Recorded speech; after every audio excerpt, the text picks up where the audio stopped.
നാണം കെട്ട പരിപാടിയായി പോയി. ഹാർബറിൽ എവിടെയെങ്കിലും പോയി ഒരു പണിക്കാരനായിട്ട് കൂടിക്കൊള്ളാൻ പറഞ്ഞാ പോയി പെണ്ണ് പിടിക്കുക. ഞാൻ എത്ര പ്രാവശ്യം പറഞ്ഞു എനിക്ക് അതുമായിട്ട് യാതൊരു ആത്മബന്ധവും ഇല്ലെന്ന്. വേണ്ട വേണ്ട, ഇനി ഒന്നും പറയണ്ട, ഇവിടെ നിൽക്കുകയും വേണ്ട. ഇങ്ങനെയുള്ള ആളുകളുമായിട്ട് നമുക്ക് ശരിയാവില്ല. ഇപ്രാവശ്യത്തെ ക്ഷമിക്കളിയാ, ഇനി ഇങ്ങനെയൊന്നും ഉണ്ടാവരുത് കേട്ടോ. എന്നാ പൊക്കോ, ഹാർബറിൽ ഏതെങ്കിലും പഴയ ബോട്ടി കൂടിക്കോ. നിക്കേ, ഇതാ അത്യാവശ്യത്തിനുള്ള സാധനങ്ങൾ വാങ്ങിച്ചോ.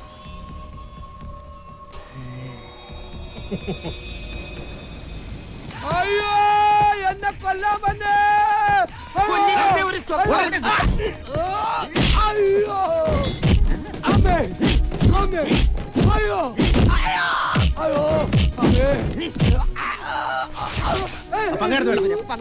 എന്നെ പങ്കായ കുരിശുമ കേട്ടില്ലേ? അയ്യോ അയ്യോ അയ്യോ, എന്നെ കൊന്ന് കടലിൽ താക്കരുത്. നിന്നെ കടലിൽ താത്തിയാ ഞങ്ങളെ പോലീസ് പിടിക്കും. കൊലപാതക കേസിനല്ല, കടലിൽ വിഷം കലക്കി. ശരിയാ, ഈ സാധനത്തിന് വെള്ളത്തിലിട്ടാലേ സകല മീനുകളും ചത്തു പൊങ്ങും. നീ എന്തിനാണ് അങ്ങനെ ചെയ്തത്? അത് എന്റെ ജോലി കളഞ്ഞ കൊച്ച, അതിന് പകരം കിട്ടിയതാ. ആഹാ, അയ്യോ എന്റെ മാഷേ, എന്റെ മാനം കളയല്ലേ. ഇപ്പൊ മാനം, ഇനി എന്റെ കൺമുന്നി വന്ന് വിട്ടാ നിന്റെ ജീവൻ പോവും. ആണുങ്ങൾ വില കളഞ്ഞു.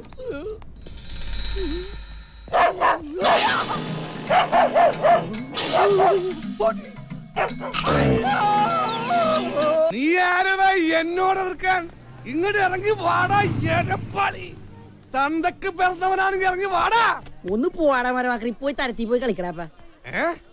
ആഹാ, അത്രക്കായല്ലേ? അയ്യോ,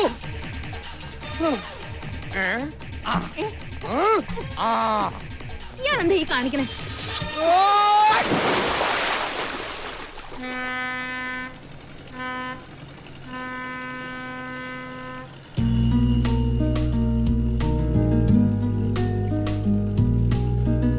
എന്താ നോക്കണേ? ഇവിടെ ഇരിക്കണോ?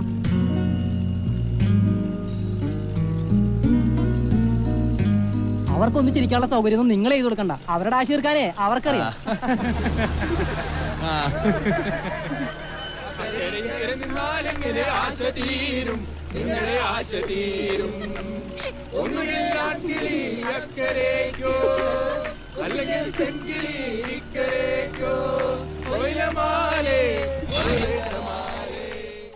എടോ, താനെന്തീ കാണിക്കുന്നത്? കാണിച്ചില്ല, കാണിക്കാൻ പോകുന്നേ ഉള്ളൂ. എല്ലാരും കണ്ടോ? ഇറങ്ങടാ. ഇറങ്ങാനാ? എങ്ങോട്ടിറങ്ങാൻ? അങ്ങോട്ടാ.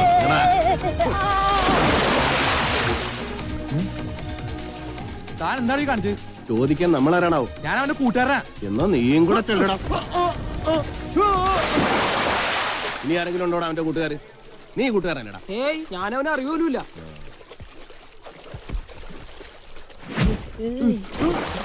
കൂട്ടുകാര് പാട്ടൊക്കെ പാടി താളത്തിൽ തുഴഞ്ഞിങ്ങ പോരെ. വണ്ടി പോട്ടെ.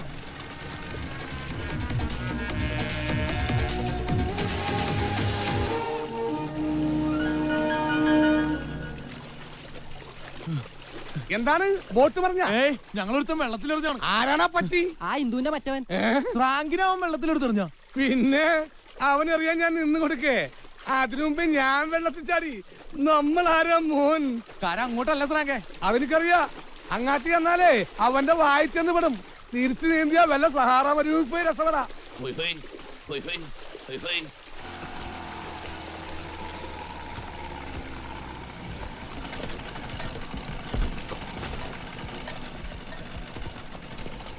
കൊച്ചേ, അതെ, അന്നൊരു അബദ്ധം പറ്റിയതാ. മനഃപൂർവ്വം ചെയ്തല്ലേ കേട്ടോ.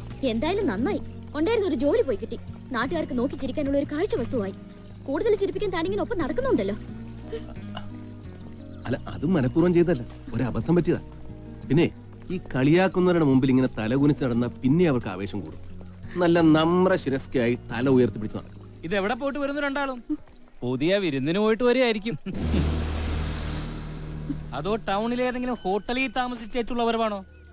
എന്നാലും നിന്റെ തൊലിക്കെട്ടി സമ്മതിച്ചിരിക്കും. കൂടെ കൊണ്ട് നടക്കുന്നുണ്ടല്ലോ ഇവനെ. അതേടാ, കൂടെ കൊണ്ട് നടക്കുന്നതില്ലേ ഒരാക്ഷേപവും ഇല്ല. ആ മുഖത്തേക്കൊന്ന് നോക്കിയേ, എന്നാ ഒരു ഗ്ലാമറോ.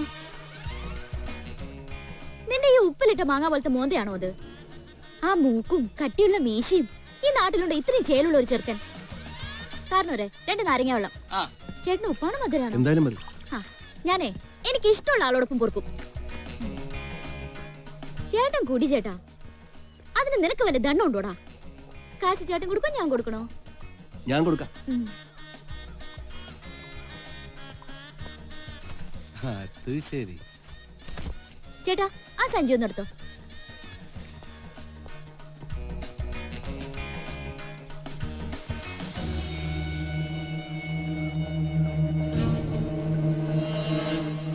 എന്താ ഇത്രയും തലയോർത്താ മതിയോ? ഇത്രയും ഞാൻ പ്രതീക്ഷിച്ചില്ല. എന്റെ തൊലി ഉരിച്ചു കളഞ്ഞല്ലേ. അല്ല, കൊച്ചിന് എന്റെ കൂടെ നടക്കാൻ നാണക്കേടെന്ന് തോന്നുന്നില്ലേ? ഏതായാലും നാറി. പിന്നെ ഒരു നാണം കെട്ടവന്റെ കൂടെ നടക്കുന്നോണ്ട് എന്താ? ഈ സഞ്ജീനെന്താ? ഒരു ചെറിയ അമ്മയാ. എന്നാ ചെറിയൊരു ഒരലൂടെ വാങ്ങിക്കായിരുന്നില്ലേ? രണ്ട് കയ്യിലും കൂടെ വെയിറ്റ് ഒന്ന് ബാലൻസ് ചെയ്യായിരുന്നു. തമാശ ഇഷ്ടമല്ലല്ലേ?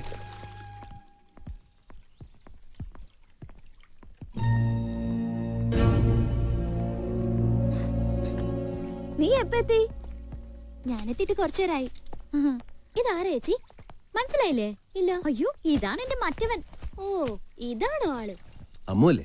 ആഹാ, പേരൊക്കെ പഠിച്ചോ? എന്തുണ്ടേ? അനിയത്തിയാ. അമ്മുവിനെ ഞാൻ കണ്ടിട്ടുണ്ട്.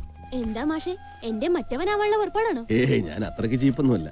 ആ, എന്നാ മറ്റവൻ ഇരിക്കും. ഞാനൊന്ന് കാണണമെന്ന് വിചാരിച്ചിരിക്കായിരുന്നു. സത്യം പറ, ആര് പറഞ്ഞിട്ട് താനാ പണി ചെയ്തത്? അയ്യോ, അത് ഞാൻ ചേച്ചിയോട് പറഞ്ഞിട്ടുണ്ട്. ഒരു അബദ്ധം പറ്റിയതാ. കുടിച്ച് ബോധമില്ലാതെ എന്നൊരാൾ അവിടെ കൊണ്ട് കിടത്തിയതാ. അതൊരു ഓഫീസാണോ അതിനകത്തൊരു പെൺകുട്ടി ഇരിപ്പുണ്ടെന്നൊന്നും എനിക്കറിയില്ലായിരുന്നു. ഞാൻ എന്ത് പ്രായച്ചിത്തം വേണമെങ്കിലും ചെയ്യാൻ തയ്യാറാ. എന്ത് പ്രായശ്ചിത്തം ചെയ്താലും ഉണ്ടായി ചെയ്ത പേര് മാഞ്ഞു പോവില്ലല്ലോ. താൻ ഒരു നല്ല കുട്ടി. അത് തന്റെ ഈ മുഖത്ത് ആലേപനം ചെയ്തു വെച്ചിട്ടുണ്ട്. ആരെന്തൊക്കെ പറഞ്ഞാലും അത് മാഞ്ഞു പോയില്ല. പിന്നെ ഒരു കാര്യം പറഞ്ഞാൽ വിഷമം തോന്നരുത്. അകത്തേക്ക് കൊണ്ടുപോയി 2 സഞ്ചികളിൽ ഒരെണ്ണം എന്റെയാണ്.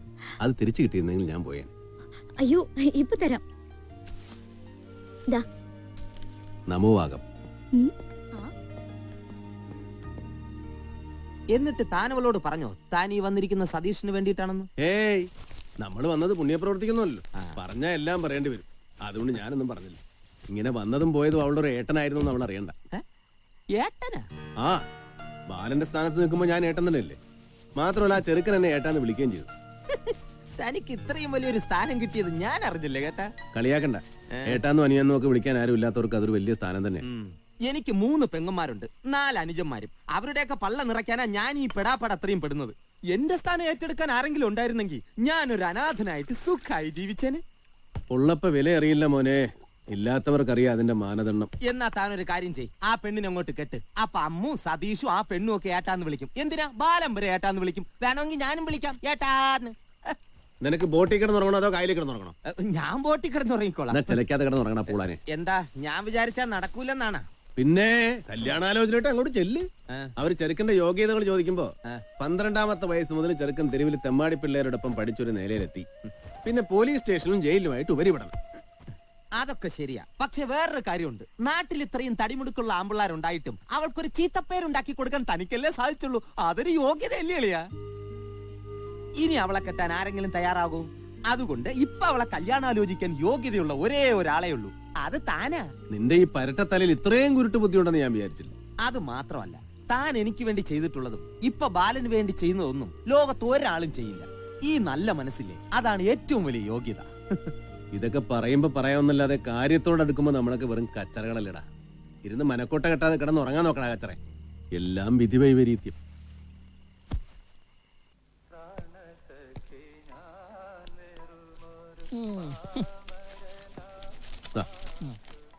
കാമിയെ കാണാൻ പോവായിരിക്കും. അതെ, വരുന്നോ? ഞാനെന്തിനാ വരുന്നത്? ചെരക്കാൻ.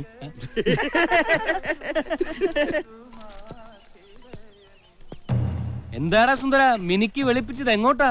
ചുമ്മാ ഒന്ന് കറങ്ങാൻ. നീ അവളുടെ പുറകെ സഞ്ചിയും തൂക്കി പോയിട്ട് എന്തായി? എന്താവനാ, അവരുടെ സഞ്ചി അവർക്ക് കൊടുത്ത് എന്റെ സഞ്ചിയും കൊണ്ട് ഞാൻ പോകുന്നു. അത് ഞാൻ നോട്ടമിട്ട് വെച്ചിരിക്കുന്ന പെണ്ണ. കേറി കൊത്താൻ നോക്കരുത്.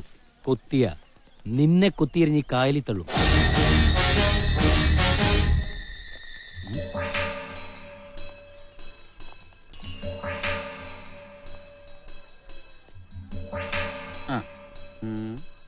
കണ്ണ് കോഴിക്കുട്ടി തന്നെ.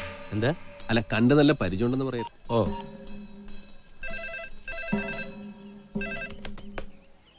ഹലോ, തന്റെ കടയിലിരിക്കുന്നത് ആ ഇന്ദുവിന്റെ അനിയത്തിയല്ലേ?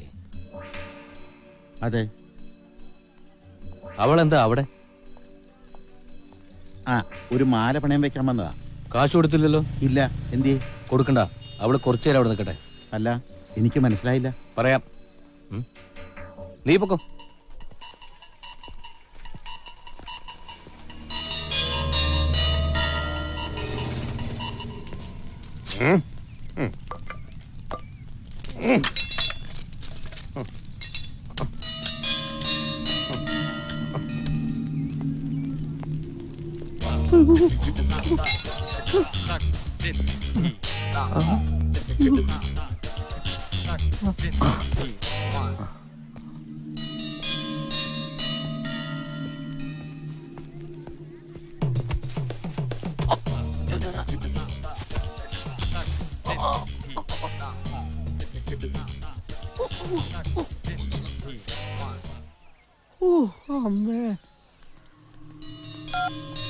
മോളിവിടെ ഇരിക്കും, ഞാനിപ്പോ വരാം.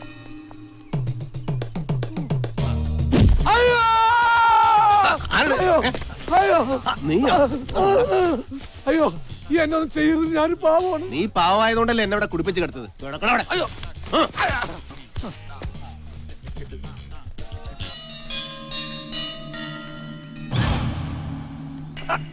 തോട്ടപ്പിള്ളിക്കാര് കുടിപ്പിച്ച് കിടത്താൻ പറഞ്ഞ കുടിപ്പിച്ച് കിടത്തണം, അല്ലെങ്കിൽ അവരെന്നെ കുളിപ്പിച്ച് കിടത്തും. അവരെന്നെ കൊണ്ട് ചെയ്യിപ്പിച്ചതാ, അല്ലാണ്ട് എനിക്ക് ആ പാവം കൊച്ചിനോട് ഒരു വിരോധമില്ല. തനിക്കറിയാമോ, ഞാൻ തോട്ടപ്പിള്ളിയിലല്ല, ആറാണിമുട്ടത്തെയാ. ശിവശങ്കരന്റെ റൈറ്റ് ഹാൻഡ് ആയിരുന്നു. ശിവശങ്കരൻ ജയിലിൽ പോയപ്പോ എന്റെ റൈറ്റ് ഹാൻഡും ലെഫ്റ്റ് ഹാൻഡും തോട്ടപ്പിള്ളിക്കാര് തല്ലി ഓടിച്ചു. കൂട്ടത്തിൽ 2 ലെഗ്സും. അവരോടൊപ്പം കൂടാതെ വേറെ നിവൃത്തിയില്ല. ഇപ്പൊ എന്ത് വൃത്തിയോട് പറഞ്ഞാലും ചെയ്യണം, ഇല്ലെങ്കിൽ അവന്മാരെന്നെ തല്ലിക്കൊല്ലും. കേറിക്കോ. മാറണോ? മാറ് മാറ്.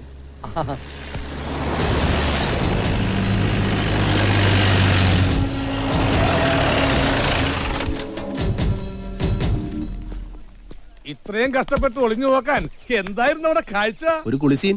പിന്നെ കുളിയേ, ദൈവമേ, കുളി കഴിഞ്ഞ് പോയിക്കാണോ? ഏയ് അയ്യോ അമ്മേ.